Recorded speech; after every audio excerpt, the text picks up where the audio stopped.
Right. So today we're going on a little virtual tour. Ooh, fun. Yeah. And this is of a house so big it used to belong to a boxing legend, Oh, wow. Evander Holyfield. Yeah. We're talking Rick Ross's Georgia mansion. Oh, very cool. Yeah. You sent over an article about this, and wow, it's got to be more square footage than like some small towns. Yeah, it's interesting just thinking about this property, like from the boxing ring to a hip-hop palace. Yeah. The article mentions that Ross bought the property for $5.8 million back in 2014. Wow. Today, it's estimated to be worth over $30 million. That is quite the return on investment. Oh, yeah, for sure. No, we talk a lot about the American dream and that sort of thing. Mm. And this mansion kind of embodies that, right? Oh, yeah. Like if you hustle, you can achieve anything, even owning a 54,000 square foot estate. Yeah, it definitely plays into that narrative. I think what's really fascinating to me about this property is how much it really reflects Rick Ross. Yeah.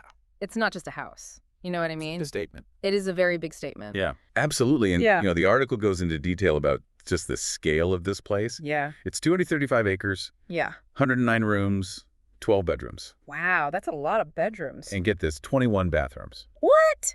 21 bathrooms. You'd get lost trying to find your way back to the kitchen. You would absolutely get lost. It begs the question, at what point does a home become more about image than actual living? Yeah, and speaking of image, this mansion definitely has a look, right? Oh, for sure. The article describes this European-inspired architecture. Uh-huh. Symmetrical white facade, arched windows, classical columns. Just very, very grand. Yeah, and I think that European aesthetic, has always been associated with power and aristocracy, so Right. it sounds like he's tapping into that. Yeah, and then, there's the personal touches that just scream Rick Ross. Oh, I love it. So right there in the driveway, a fountain with a giant R emblem. Of course. How could you not? Not subtle at all. Nope. Now imagine you walk through the front door.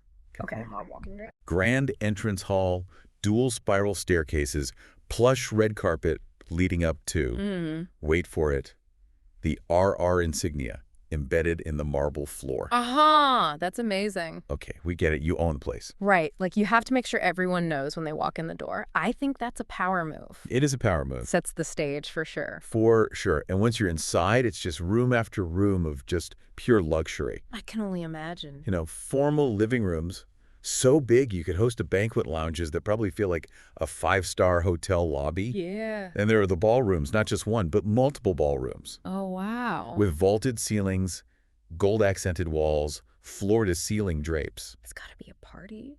How can you imagine the parties this place has seen? Oh, yeah, for sure. Like you said, just extravagance on another level. But you know what surprised me? What's that? The kitchen. Okay. You'd think it would be all stainless steel industrial-sized appliances. But the article describes it as having warm wooden cabinets, a large central island, almost like a place where you could actually, cook a meal. Right. It's interesting because, like you said, even in a house that over the top, you still want that space that feels a little homey. Yeah. I mean, everybody's got to eat. Everybody's got to eat. Even if you have a mansion like that. And speaking of needs, let's talk about the pool situation. Oh, yeah. Now, this isn't just any backyard pool. This is the largest residential pool in the entire United States. Really? 350,000 gallons swim up, bar a water slide. Basically a water park. Oh, my gosh. It's insane. Wow. But wait, there's more. There's more. He also has an indoor pool. Shut up. Roman-inspired columns, statues, the whole 9 yards. Wow. So over the top. Right. And the article describes it as incredibly serene, like a private spa hidden away inside this gigantic estate. That's amazing. I love that contrast, though. You know what I mean? Right. Like, one is for show, the other one's for chill. Totally. That's amazing. And we haven't even touched on the recording studio, the custom bowling alley. Wait, there's a bowling alley. It's not just a house. It's a self-contained entertainment complex. Oh, my God. Like, does having everything you could ever want under one roof actually give you freedom? Or does it isolate you? That is a great question. Something to ponder as we continue this deep dive. Absolutely. Okay. Okay, so we're back. Yeah. And still kind of swimming in all these luxurious details about Rick Ross's mansion. Mm-hmm. But I want to get into like the deeper meaning behind it all, Yeah, I think that's important. Yeah. We keep kind of coming back to this idea of the American dream. Yeah. And I think it's worth exploring how this house fits into that. Right? Like, is it like the ultimate symbol of success, or is there something else there? Yeah. The article also mentioned some other celebrity homes like Oprah. Oh, yeah. Now, her place is definitely grand, but it's got like a totally different feel. Right. And I think Oprah's estate, as they describe it, is all about peace and connection to nature. Mm. It's luxurious, but it's in this way that's much more grounded and intimate. Yeah, it's almost like their homes are extensions of their public personas. Ooh, that's interesting. Like Oprah is, generosity, personal growth.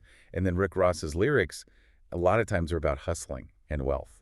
Right, and that's what I love about architecture so much. It's like you're walking into someone's mind a little bit, Yeah, what their aspirations and values are. exactly. And so this brings us back to like, what is the American dream? Yeah.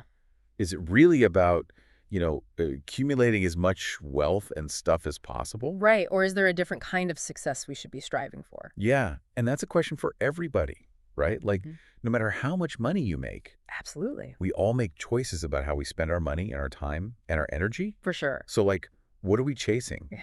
And when does that, like, define us? And do those pursuits define us? And especially when you think about, like, potential downsides of all this wealth. Mhm. We talked about the car show and the controversy with the neighbors. Right. So it's like, even with 235 acres, you can't escape the impact your choices have on other people. Right. There's this tension between freedom and social responsibility. Mm-hmm. He wants to enjoy his property. He wants to share it with his fans, Right. but there's a cost. Exactly. How do you balance that? And then imagine that times like 1,000 when you're in the public eye. Oh, yeah. Every purchase, every decision you make, it's analyzed. Scrutinized. It's like living in a gilded cage. That's a good way to put it. On one hand, you have the freedom to do whatever you want, but then Right. you're constantly thinking about how that's going to be perceived. Yeah, as we're talking about all this, something keeps popping into my mind. Uh-huh. From the article, they describe the main hall, Mm-hmm. and it has these dual spiral staircases and this crazy ornate ceiling. I remember that. It sounds breathtaking. Yeah, what about it? Well, they talk about, intricate carvings. These massive chandeliers probably cost a fortune. Right. So it's all about like grandeur and making a statement. Mm-hmm. But then they mention this tiny inscription Oh, really? hidden among the carvings. Ooh, I like that. And it just says, What's it say? for those who dare to dream. Wow. I love that. And it just seems like such a weird addition to this like crazy display of wealth. Right, because it's this reminder that Yeah. this whole thing is really just someone's dream. Yeah, it makes you wonder, was that Rick Ross's idea? Or was it the architect? Yeah, like a little commentary on ambition. Yeah, you never know. You never know. But it's a good reminder that even in a place like this, there's all these layers. Right. You got to pay attention to the details to see the full story, Exactly. And I think ultimately this deep dive isn't just about like gawking at how rich this guy is. No, I think it's about a lot more than that. It's about, what are our values? What do we think success is? Right. And are we making the right choices? Yeah, that's a good question for everyone to ask themselves. Absolutely. And I want to hear from our listeners, like, what are your takeaways from all this? Yeah, I'm curious too. We've definitely given you a lot to think about. For sure. And as we head into the final part of this deep dive, Yeah, I think we should start to zoom out and think about what are the bigger lessons here? totally. What can we learn from Rick Ross's journey, even if our dreams look different?